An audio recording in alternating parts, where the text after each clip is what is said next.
Welcome to the Wellness Transformation Journey podcast. I'm your host, Pamela Peters. Today we're going to discuss starting a wellness or weight loss program. Mental and physical health, wellness, and weight loss tend to go hand in hand. Many people start a weight loss or wellness journey by jumping in without knowing what to expect. We're excited and ready to go, but according to Statista, around 51% of Americans make New Year's resolutions related to health and wellness. But an article by Forbes found that within 2 months, 94% of people abandon their New Year's resolutions. If you're not sure where to start or struggle to maintain your momentum, you're not alone. I tried and failed many times. The goal, no matter where you are in the journey, is to establish steps and strategies for long-term maintenance. The basics are similar, but you have to adjust for what works for you. I'm going to lay out where to get started and go into greater detail as we progress through the series.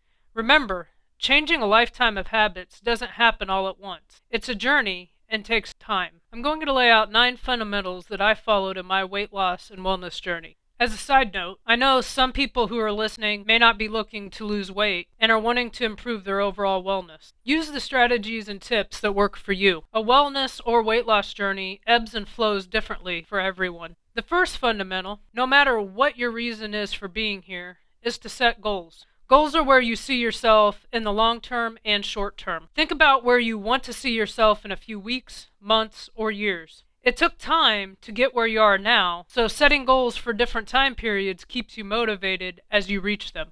Make them realistic and don't solely focus on weight. Think about things you want to do, like traveling, or how you want to feel. Do you want your blood pressure to go down? Do you want to feel like you move around easier? Is there a pair of pants you want to fit into? Making goals that are quantitative and qualitative allows you to see progress even when the scale doesn't show it. For instance, when I set my goals, I wanted to travel and hike more. I was doing this, but it wasn't easy and I was limited. I set goals like wanting to climb a mountain, wanting to hike the Slot Canyons in Zion National Park, and I wanted to run a 5K. I also set weight goals for each week, month, and my overall goal. I personally did not put a time on my overall goal, but had an idea that it would take about 1.5 years to accomplish. It took a little longer than that, but that's okay. Also, as you reach a goal, set another. When I ran my first 5K, I set a goal to run another, but to also run a 10K. After I climbed my first mountain peak, I've looked to go higher. I'm preparing to hike Zion this summer, and I'm already looking to the future. Keep adjusting and looking for the next challenge.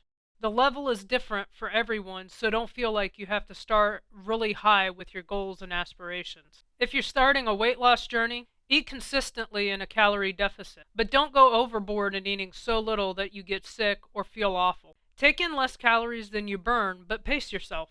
Your exercise will often dictate how much you eat.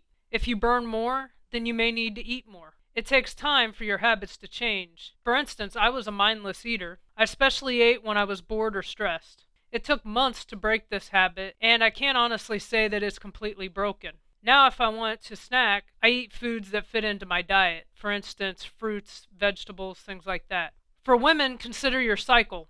This will impact how you feel, how hungry you are, how much you eat, and what the scale says. Controlling eating at certain points of your cycle, at least for me, was and still is hard, but not impossible. Next, you don't need to be a nutrition expert, but understanding how macronutrients work can help your health and goals. When I was working on dropping weight, I ate more fruits and vegetables while eating a higher fiber diet. I still focused on protein to feel full and limited carbs and fats, but did not eliminate them. I felt better and had more energy. Now I'm running and hiking more, so my focus has changed as far as food. I still feel good and limit fats, but I take in more carbs for energy on days I do long runs. When I'm not running the next day, I eat more fruits and vegetables for fiber. Adjust your diet for what you need and what works for you. Don't be afraid to treat yourself either.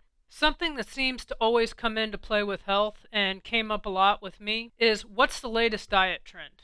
There's always a new craze that people jump onto. I'm not saying they don't work, but for me they didn't. I would lose weight or get frustrated and stop.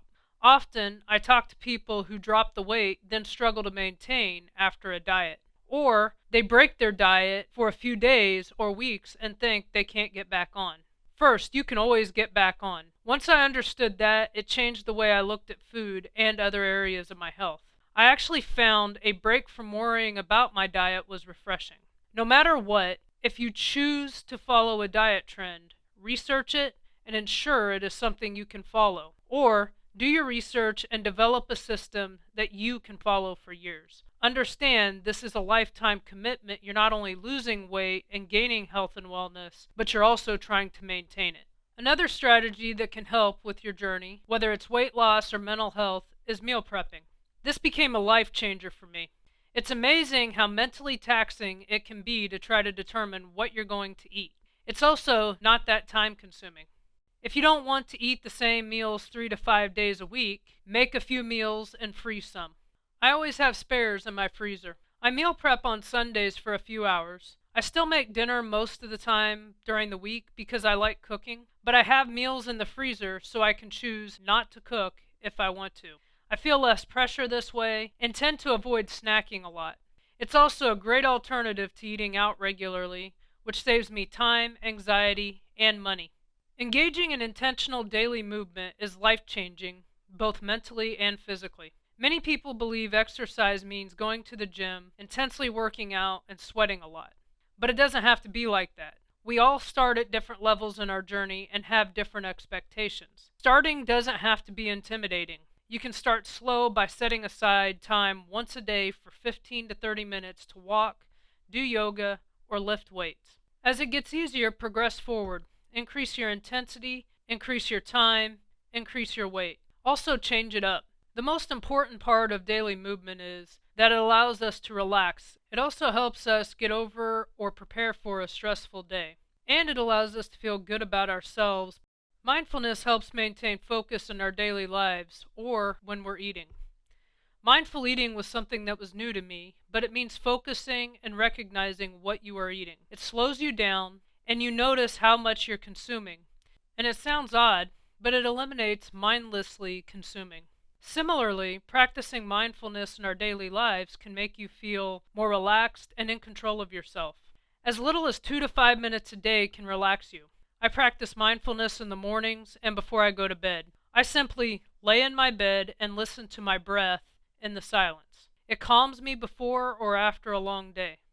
If I'm stressed at work, I take a walk, even if it's just around the halls outside of my office, to clear my head. As you recognize how you feel, it helps calm yourself and you know how to control your triggers. Balancing your physical, emotional, and mental health is important for success. Even when you're following your diet and exercise plan, you can get tired and bored. Give yourself breaks from intense exercise. Allow yourself to have a cookie or ride a bike instead of walking. Changing my routine helped me stay motivated, and although I struggle with the mental block of eating sweets, I allow myself to indulge once in a while. It fulfills my sweet tooth and doesn't make me feel extremely restricted. Balance allows you to avoid developing negative relationships with food, exercise, and yourself. Lastly, celebrate your victories no matter how big or small they are. Celebrating keeps you motivated and it helps maintain sustainable habits. Understand that celebrations don't have to be food-based. I was raised, like many people, that celebrations should involve food, but they don't have to. For small victories, I may buy a book, attend a local event, or go for a hike. I do something I enjoy that doesn't feel like an obligation. For larger victories, I treat myself to something I've been looking forward to, like a trip. For instance, when I dropped below 200 pounds, I took a trip to the Adirondack Mountains to hike, photograph, take in the culinary experiences, and I topped my first mountain peak. Celebrate by doing something you enjoy or something that you've always wanted to do. There are several more fundamentals and strategies that I will get into later. These 9 strategies are here to help you get started researching and brainstorming how you want to approach your journey. You will hear me say this a lot. Start slow and be patient with yourself. Otherwise, you can get frustrated and burn out. Until next week, start small. Pick one habit from today and focus on it this week. Then build on it. You'll begin to notice how small, consistent actions grow and lead to remarkable results.